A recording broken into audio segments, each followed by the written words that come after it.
Olá, bem-vindo a mais um Notícia Jato. Hoje, o programa é basicamente um resumo de tudo o que aconteceu em Oshkosh e também em Farnborough, dois grandes eventos da aviação mundial que dessa vez acabaram acontecendo na mesma semana. Isso foi bem complicado, principalmente aqui na Aero Magazine, que a gente teve que dividir aí as nossas equipes entre os dois grandes eventos. Usualmente, Farnborough acontece mais ou menos entre 15 dias e 10 dias antes de Oshkosh, então acabou com os dois encavalados e ficou um pouco complicado para mostrar tudo, mas também, esse programa de hoje ele vai ser uma amostra de um panorama do que aconteceu. As notícias em si, a gente publicou bastante coisa no site, e aqui eu vou fazer um comentário geral de tudo o que aconteceu nos dois eventos e mesclando entre um e outro porque vale a pena.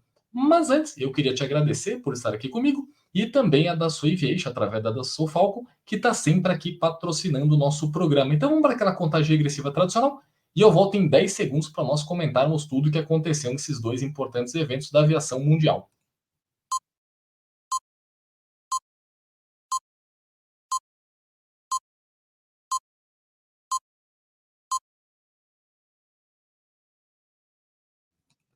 Então, vamos lá conversar sobre Farnborough e Oshkosh. Vou colocar aqui a primeira imagem, que é uma das mais importantes e simbólicas dos anúncios que aconteceram em Farnborough. Lembrando, Farnborough acontece na Inglaterra, é uma cidade bem pequena nos arredores de Londres e que há mais ou menos 100 anos aí contempla um dos maiores e mais importantes eventos da aviação em todo o mundo. Dois anúncios muito relevantes para o Brasil. O primeiro deles foi a venda aí de mais alguns C390 Millennium. Neste caso, foi uma venda conjunta entre a Holanda e a Áustria, que assinaram um contrato agora firme para a venda, na verdade, compra, né, por parte da Força Aérea Real Holandesa de 5 C390 e outros quartos pela Força Aérea da Áustria.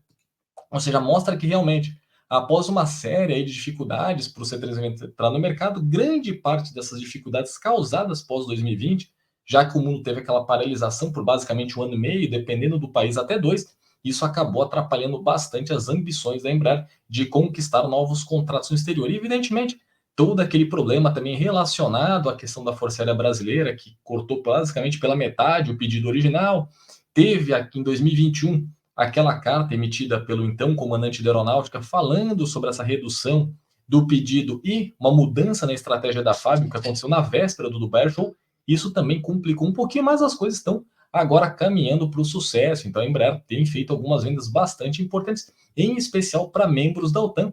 Então, mais dois pedidos aí confirmados para o C390. E outra notícia ainda ligada à Embraer, também bastante importante, a primeira relacionada, a Embraer conseguiu apresentar em Farnborough o seu primeiro 190 convertido, ou seja, ele agora veio para também transporte de cargas. Alguns meses atrás, a Embraer anunciou que estava trabalhando num projeto bem interessante para conseguir tornar o seu 190 e o E95, as primeiras gerações, a versão E1, também como avião cargueiro. A ideia básica é atender basicamente o segmento de carga expressa, muito relacionado ao comércio eletrônico, já que pós-pandemia esse mercado continua crescente e alguns aviões acabam tendo uma capacidade um pouco menor do que a necessária e outros acabam extrapolando, principalmente entre rotas ponto a ponto. Vou dar um exemplo, a Federal Express, a famosa FedEx, ela voa muitos voos para cidades de pequena e média capacidade, até usando o Caravel, agora também o Sky Courier, ambos da Cessna. Mas, em outros casos, também pode, por exemplo, utilizar a TR ou aviões bem maiores, 757, hoje também tem 737-800, A320 convertido, mas faltava ali uma pequena faixa de mercado que era entre a capacidade do ATR e dos Embraer, desculpa, dos Boeing 737 e A320 convertidos. Então a Embraer está justamente mirando neste mercado. E outra notícia muito interessante que mostra quanto a tecnologia tem evoluído nos últimos anos, a Embraer sempre trabalhou bastante bem nisso, é que ela criou e anunciou agora o primeiro sistema de decolagem automática criada para aviação comercial, e que foi implementado nos E-Jet Z2. Basicamente, o sistema é um software que permite uma decolagem automatizada. Isso deve principalmente reduzir o consumo de combustível nessa primeira hora de voo, que é a fase que mais consome combustível durante todo um voo. Lembrando, a primeira hora sempre consome mais, e a partir da segunda há uma redução gradual do consumo de combustível do avião. A ideia é interessante, porque se você pensar, há mais ou menos 50 anos, os aviões pousam completamente automáticos e agora também vão poder decolar de forma automatizada, pelo menos. A Airbus também tem trabalhado nesse projeto há bastante tempo e a Embraer acabou tomando a liderança aí. E já que eu falei de Airbus e também falei um pouquinho por cima de Boeing, um ponto que eu achei interessante é que, primeiro, a Boeing esse ano, basicamente, ela focou todos os seus esforços e não em apresentar seu portfólio de produtos, especialmente da aviação comercial. Ela anunciou até antes do evento que o principal foco dela seria promover a segurança e a reestruturação feita na empresa. Para quem tem acompanhado tanto a Quero Magazine como as principais notícias nos veículos de comunicação, seja da imprensa generalista, seja jornais em geral, ou da imprensa especializada, deve ver aí que a Boeing, que nos últimos basicamente 10 anos, colocar desde 2010, vai falar 11 anos, vai para arredondar 10 anos, tem passado por momentos bastante conturbados, especialmente após os dois acidentes com 737 MAX que aconteceram em 2018/2019. E desde então a situação ficou bastante caótica e mais recentemente se colocou em xeque a qualidade absoluta da produção da Boeing, lembrando aquele saída da não havia um tampão de porta do avião da Alaska Airlines no início desse ano, acabou piorando a situação. A FAA, que é a Agência de Regulamentação da Aviação Civil dos Estados Unidos, ficou bastante preocupada, que já estava ali fazendo um escrutínio muito grande nos processos de qualidade e produção da Boeing, acabou achando ainda mais problemas. Então a Boeing, que está bastante comprometida em reverter esse cenário, primeiro, para aumentar realmente a segurança dos aviões e voltar a rentabilidade e a confiança no mercado, ela acabou então promovendo aí dentro do Farnborough justamente essa questão de que ela está realmente trabalhando, ela tem feito mudanças de processo, ela acabou de comprar a Spirit Air System, que é a que faz as partes da fuselagem dos seus aviões, para justamente conseguir aumentar a sua qualidade. Entre os anos 2000 e basicamente 2010, ela fez uma terceirização maciça em suas redes de produção, mais ou menos copiando o modelo Airbus, mas a Airbus nasceu já nesse formato, e a Boeing, tentando aumentar sua competitividade e reduzir custos, também partiu para isso, mas acabou dando bastante errado com alguns fornecedores, isso comprometeu bastante a credibilidade também da Boeing. E também, no caso da Airbus, uma situação que foi interessante, não exatamente com ela, mas o que tem acontecido no mundo pós-2020. Tanto Boeing, Embraer, Airbus, etc., todas têm falado aí que o principal gargalo hoje é a questão da cadeia de fornecedores. Tanto que se você viu aqui, nosso site principalmente, os anúncios de venda de aviões, ele foi bastante morno, especialmente com aviões wide body, ou seja, de aviões de corredor duplo, aí, que é usado principalmente em rotas intercontinentais, comparado principalmente com o no Dubai Show, ou anteriormente em Le Bourget, na França, lembrando, Le Bourget e Farnborough ficam revezando anos ímpares e anos pares, acabou que esse ano aqui foi bastante modesto as vendas nessa categoria de aviões. Entre as explicações, justamente a cadeia de fornecedores. Como comentei, desde 2020 muita coisa mudou. Alguns fabricantes dependiam muito de fornecedores externos. Na verdade, da aviação, isso é basicamente uma regra para todas as categorias. Um avião muito pequeno, um avião de grande porte. Muita gente até comenta aqui no canal da Aero Magazine dizendo: a Embraer basicamente ela só monta aviões, ela não produz quase nada. Isso é uma regra para quase todo mundo. Airbus, Boeing, Bombardier, Dassault, tudo mais. Todos eles dependem de uma vasta cadeia de fornecedores, não só do seu país, mas espalhados ao redor do mundo. E isso acabou afetando consideravelmente, principalmente a Airbus, que tem uma carteira de pedidos bastante robusta e não vai conseguir entregar tudo o que ela deseja. Para você ter uma ideia, ela previa entregar este ano mais ou menos 800 aviões e ela deve entregar algo aí em torno de 770. Parece pouco, só 30 aviões de diferença, mas isso tem impacto considerável nos planos da empresa de continuar crescendo e poder atender aí a grande demanda das companhias aéreas. E as companhias aéreas, por sua vez, têm sofrido bastante justamente para conseguir colocar em dia seu plano de renovação de frota. Muitos aviões pararam nos últimos 4 anos e as empresas não conseguiram repor esses aviões. A maior parte dessa frota, que paralisou principalmente nos Estados Unidos, eram aviões entre os anos 1980 e 1990, eram aviões que já estavam numa fase ali de desativação, mas a expectativa é que eles fossem substituídos. Isso não tem acontecido, em grande parte aí por conta dos fabricantes não conseguirem colocar a sua produção em dia. Tem vários atrasos justamente porque pequenos fornecedores, principalmente, ou entraram em colapso ou não conseguem agora contratar mão de obra e nem comprar matéria-prima. Lembrando, o mundo hoje ele é completamente globalizado e também quase tudo aí depende de uma grande escala de produção, desde a extração ali da matéria-prima na natureza ou uma produção, se for artificial, por exemplo, materiais compostos, mas uma série de pequenos fornecedores ou grandes fornecedores acabam ali confluindo para chegar até um avião final. E se alguma dessas peças acaba falhando, tudo compromete lá na ponta. Então tem fabricante, por exemplo, não consegue entregar avião porque não consegue completar o interior. Esses painéis laterais, alguns fabricantes não conseguem que o seu fornecedor consiga entregar no ritmo adequado. Então, esse fornecedor pequeno não consegue porque o seu outro fornecedor de matéria-prima ou de sistemas não consegue também atender. Então, é uma confusão um pouco complexa para ser resolvida aí no médio prazo, tanto que em 2020 acreditava-se que o mundo só voltaria à normalidade plena na questão industrial entre 2025 e início de 2026, o que tem se comprovado principalmente na indústria aeroespacial. E um outro ponto aqui também vale tanto para um pouquinho falar de Oshkosh também como Farbo, é a questão militar. Muita gente tem tentado aí descobrir o que vai acontecer a partir de agora com o futuro dos caças. E na imagem, uma bela fotografia da minha amiga Cindy, que mostra o F-22 junto ao F-35, A-10 e o veterano F-16. Aliás, o F-16 Demo Team tá lindo com essa pintura ali do primeiro voo dele. Claro, isso daqui no avião original foi feito apenas uma homenagem. O F-22, a Força Aérea dos Estados Unidos queria aposentar essas primeiras unidades que não sofreram todas as modernizações. O governo dos Estados Unidos, principalmente o Congresso, disse que isso não vai acontecer, já que todos os F-22 são bastante importantes para a defesa do país. E nesse meio tempo está se debatendo qual será o substituto do F-22, os famosos aí caça de sexta geração. Aliás, eu tenho bastante cuidado nessa questão de geração, porque não é uma coisa muito clara ali no que tem, o que difere um avião de quinta geração para um de quarta. Você pode dizer, por exemplo, furtividade. Então, um avião de quinta geração é furtivo, mas o F-117 ele não é um avião furtivo e é considerado de quarta geração. Você pode dizer, então, que é o Super Cruise, mas o Gripen é um avião de quarta geração, principalmente a versão E, e também tem Super Cruise. Então, é meio difícil aí de se definir exatamente o que é quinta geração. Vou até abrir um parênteses aqui. Esse termo surgiu justamente com o F-22 lá nos anos 1980, a Lockheed, junto com a Boeing, a Northrop, todos os fabricantes que estavam tentando ali fornecer um futuro caça, começaram a bater muito nessa tecla, que era um avião de uma nova geração, e surgiu então a tal da quinta geração, que ninguém falava naquela época, em quarta, quinta, terceira, etc.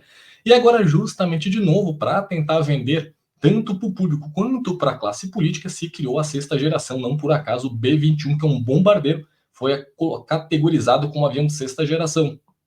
Porém, esse termo era relacionado única e exclusivamente aos caças, então é muito mais marketing essas gerações do que prática. Fechando o parênteses, foi bastante longo, mas seja como for, os Estados Unidos estão tentando também definir qual vai ser o futuro da sua força aérea, já que depende muito do que eles planejam para substituir a F-22 e quando isso vai acontecer. Nesse meio tempo todo ainda tem mais um pequeno problema.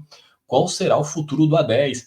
Força Aérea já deve dar baixa nele até o final da década, mas também não existe um substituto, não sabe se vai ser as funções passadas, por exemplo, o F-35, F-22 e outros, ou se planeja, quem sabe, até um avião, está bastante também nebuloso, e do lado dos europeus a mesma coisa. Então o tal caça de sexta geração está virando um grande consórcio, então a Inglaterra, a Suécia, até o Japão tem participado de discussões para conseguir amarrar e definir esse conceito em Fargo. Isso também foi bastante debatido esse ano, para tentar achar um ponto em comum. E o F-16 ali embaixo, também uma questão de destaque, já que a previsão, isso também foi falado bastante em Fargo, é que a Ucrânia receba os seus primeiros caças ainda nesse semestre. Então vamos ver o que acontece e como que a Rússia vai responder a isso. Aliás, o governo Vladimir Putin tem falado bastante que ele vai começar a bater os aviões, mesmo que eles não estejam no território ucraniano. Se ele vê que está sendo deslocado para lá para virar arma na mão dos ucranianos, ele vai abater sem nenhum problema, quer eles estejam onde estiverem. Mas isso, se colocar o OTAN na história, como é que vai ficar? Parece que é muito mais discurso de ambos os lados tentando medir força do que realmente uma escalada em grande escala. Escalada em grande escala ficou esquisito, né? Da parte da defesa do mundo, em questão de uma guerra nuclear que é bastante hipotética, mas isso tudo tem sido bastante debatido. E outro ponto aí, como eu comentei, do A10, aliás, outra foto linda ali, é falando também de Oshkosh. Fala um ponto interessante, foi o maior evento em toda a história. Tem 71 anos que foi criado o IAA, que é justamente a organização que cria o AirVenture. AirVenture é o nome oficial desse evento, Oshkosh é a cidade que ele acontece. Para brasileiros, natural se referir ao evento como Oshkosh. Na verdade, para qualquer um que não viva na cidade, você chegar lá, eles vão se referir apenas com o IAA, embora a própria organização chame de AirVenture. Só um comentário assim para você ter uma ideia da grandiosidade desse evento. O total de aeronaves expostas, já pessoas que levaram o avião apenas para a exposição, foi de 2.846 unidades, sendo 1.200 aeronaves vintage, 975 aviões home built, seja aqueles feitos em casa através de kits, como se fosse um grande revel, 337 Warbirds, aí que teve duas B-29, teve B-17, teve um monte de Mustang T6, etc. Ele é bem grande, o Warbird é uma parte bem importante do evento.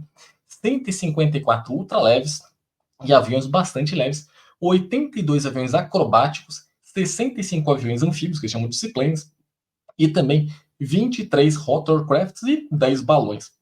E aqui eu coloquei apenas aviões showplanes, que eles chamam, que os aviões que ficam expostos a uma área que é justamente para todos terem acesso, e sem contar aquelas aeronaves que são apenas que o proprietário, ou ele aluga, ele acaba ali tendo, a maior parte realmente é dono do avião, que ele vai para curtir a feira dele, para uma área um pouco mais afastada, você consegue chegar lá sem nenhuma restrição e vai acampar do lado, quem nunca viu aquelas fotos, de achar com um monte de avião, com um monte de barraquinhas. Esse total deve ter chegado próximo a 10 mil aviões, sim, 10 mil aviões num aeroporto ao longo de uma semana, é muita coisa. O número oficial que eles deram ali de aviões totais que tiveram no aeroporto foram de 15 mil aviões aproximadamente, com mais ou menos 10 mil que ficaram realmente fixos ali, e esses outros 5 mil entre chegadas e saída. Porém, aqui tem uma vírgula, é que cada pouso ali, se a pessoa sair do box e depois ela voltar, eles acabam contabilizando, então dá um número um pouquinho maior, mas pode colocar aí 15 mil aviões sem dificuldade que passaram por ao longo de uma semana. Outro ponto interessante é que tiveram mais ou menos 6 mil voluntários trabalhando por mais ou menos 250 mil horas totais de área de exibição para vendas, de tudo que você mais, desde parafuso até motores, foi de 861 representantes, que é um recorde absoluto para a feira. Ou seja, dá para ter uma ideia da grandiosidade de Oshkosh. O show aeronoturno também foi maior, e eles também comemoraram esse ano aqui alguns marcos bem importantes. Por exemplo, a Cirrus ela conseguiu a entrega da sua unidade número 10.000 da família SR, que tem o SR20 e o SR22, que tem passado por uma série de modernizações desde seu lançamento lá em 1999. E aqui um ponto interessante que Farnborough e Oshkosh também se conversam. A quantidade de novas tecnologias que têm sido promovidas nos últimos 20 anos. Aqui na Aero Magazine, na edição de aniversário, nós temos um especial bem interessante mostrando o que aconteceu nos últimos 30 anos, seria 1994, 2024, 94, porque marca o relançamento da marca Aero Magazine, e nós tentamos fazer em 2024 e 2054, que é essa evolução, e muito estava dentro desses dois eventos aí, do que deve estar por vir. Muito questão de cockpits, a evolução aí desses aviões, a aviônica, que a gente chamava antigamente de glass cockpit, ou seja, cockpits de vidro, que hoje é uma realidade, é até raro você achar stand-by no famoso reloginho, quase tudo hoje é digital, para não dizer tudo, e isso também deve continuar evoluindo, especialmente para os futuros aviões supersônicos civis, que é uma questão bastante complexa ainda, não se tem certeza se vai acontecer ou não, mas vai ser uma parte importante. Outro ponto que tem sido tema de vários fóruns ao redor do mundo, e acho que a Farnborough também tocaram muito nesse assunto, é a questão de como vai ficar o futuro dos aviões com apenas um piloto. Eu falo não avião como um Cirrus aí, que nasceu justamente para um piloto, um Phenom 100, por exemplo, da Embraer, mas os aviões comerciais, cargueiros e até militares. Militares que queriam basicamente sem nenhum piloto, ou seja, aviões autônomos, e aviação civil com apenas um piloto, mesmo um transporte de passageiros. Hoje, poucos acreditam que vai dar certo, mas tem evoluído muito rápido a tecnologia. O ano passado, aqui na Aero, nós também fizemos um artigo bastante complexo, até um vídeo também que você acha aqui no nosso YouTube, falando sobre essa questão que voltou ao centro dos debates de forma bem intensa. Muitos acreditam que as pessoas hoje vão ter uma certa restrição, mas outros acreditam que, por mais que esteja a tecnologia evoluindo tão rápido, principalmente com inteligência artificial, que isso vai se viabilizar antes mesmo do final da década, pelo menos do ponto de vista tecnológico. Claro que depende muito de regulamentação. E regulamentação também foi um tema para ambos os eventos na questão do eVTOL, o que a gente chama aí vulgarmente de carro voador. Eu falo vulgarmente porque não é exatamente um carro a ideia, mas é uma maneira que todo mundo aí achou para se referir àqueles veículos elétricos que tem como foco na mobilidade urbana. A questão de regulamentação segue sendo um dos principais desafios. Tecnologicamente, não tem muito ali para evoluir, claro, precisa fazer alguns refinamentos e ajustar tudo para ter segurança nessa operação e também viabilidade econômica, mas os órgãos reguladores e também as seguradoras estão tentando entender o que vai acontecer daqui para frente, até porque é uma tecnologia completamente nova. Primeiro, uma aeronave que voa com múltiplos rotores movidos por energia elétrica, seja uma aeronave realmente elétrica, com bateria. Então, como é que vai ser esse abastecimento? Quais são as regras de segurança se essa bateria pegar fogo, se tiver um problema bastante intenso? Então, isso ainda é o grande entrave para o início das operações de VTOLs. Quem acompanha aqui o canal desde que nós lançamos ele, que quando estava ali o auge desse debate, se falava que entre 2025 e 2026 nós teríamos as primeiras operações comerciais. Parece que isso não vai acontecer nesse prazo tão próximo, mas as primeiras unidades já estão aí sendo apresentadas. Já tem alguns modelos voando de forma experimental. A própria IVE fez a apresentação oficial do seu primeiro demonstrador e ambos os eventos têm trabalhado muito nessa questão. Aliás, em Oshkosh teve uma apresentação com 500 drones, claro, drones domésticos que fizeram uma série de apresentações no show noturno muito bonitas. A gente depois vai tratar um pouquinho melhor disso também na revista. A gente colocou alguma coisa também no nosso site. E para finalizar aqui, para não ficar tão longo, tem mais 2 temas só. Já que foi tanto de tecnologia, vamos falar de uma parte bem mais antiga. Também acho que foi comemorado os 100 anos da Real Força Aérea Canadense.